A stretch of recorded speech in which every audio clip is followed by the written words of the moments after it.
Jadi Bapak Ibu, tahun 2019 itu saya jatuh sakit. Bapak Ibu, saya hidup di luar daripada apa yang Tuhan mau. Saya hidup jauh daripada apa yang Tuhan inginkan. Saudara, saya hidup dengan berbagai-bagai kejahatan. Saya ini orang yang jahat, saudara. Kalau hari ini saya bisa berdiri depan sini itu karena kemurahan Tuhan. Artinya saya bisa menyampaikan kebenaran untuk kita. Saya hidup dengan pesta pora. Saya hidup dengan kemabukan. Saya hidup dengan narkoba. Saya hidup dengan seks bebas. Saya hidup dengan pergaulan-pergaulan yang salah. Dan saya jatuh semakin dalam, dan semakin dalam. Bapak Ibu sekalian, pada tahun 2019 saya harus diguncang Tuhan dengan satu penyakit. Kenapa, saudara? Karena saya sadar, saudara, dosa itu mengikat kehidupan kita. Jadi kalau kita lakukan dosa, kita terus-menerus melakukan dosa, kita akan semakin diikat. Penyakit yang Tuhan izinkan terjadi dalam saya punya kehidupan ini, saya percaya itu cara Tuhan untuk menolong saya. Kalau Tuhan tidak mengizinkan penyakit ini, saya pasti binasa, Bapak Ibu Saudara. Saya pasti lenyap. Karena saya sudah hidup jauh sekali dari Tuhan. Dan hal itu Tuhan izinkan terjadi. Memang pada awal saya divonis dokter untuk mengalami penyakit ini, itu saya kecewa, saudara. Saya sedih. Saya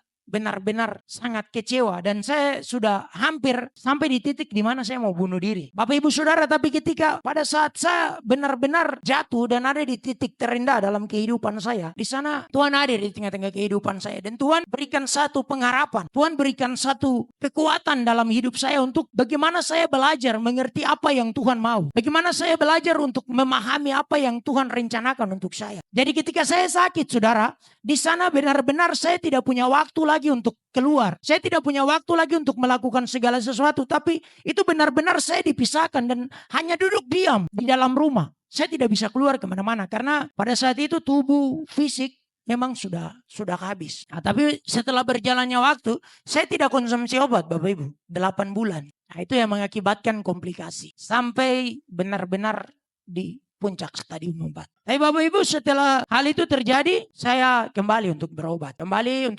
Saya kembali konsultasi dengan dokter dan ambil obat untuk minum. Dan saya kaget, saudara, akan vonis dokter yang terakhir. Dikatakan, aku ini bukan stadium 1, ini kau sudah stadium 4. Dan kau sudah berat. Jadi, saudara, saya pulang dari rumah itu. Dari rumah sakit itu saya tidak bikin apa-apa. Tapi saya hanya menangis ketika gitu.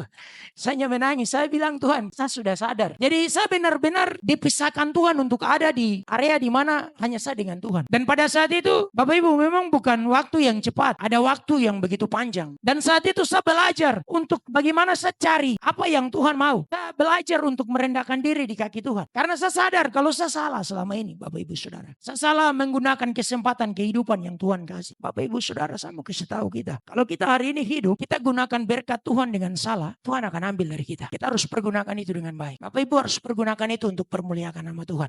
Amin. Tapi puji Tuhan karena kasih karunia dan kemurahan Tuhan. Akhirnya Tuhan bawa saya untuk belajar. Bagaimana mengetahui apa yang Tuhan mau. Bagaimana belajar untuk memahami apa yang Tuhan inginkan untuk saya lakukan. Haleluya. Oleh sebab itu Bapak Ibu Saudara, hari ini saya mau katakan sama kita. Dengan kesaksian ini, mari Bapak Ibu Saudara belajar untuk menangkap apa yang Tuhan mau untuk Bapak Ibu dan saya lakukan dalam kehidupan.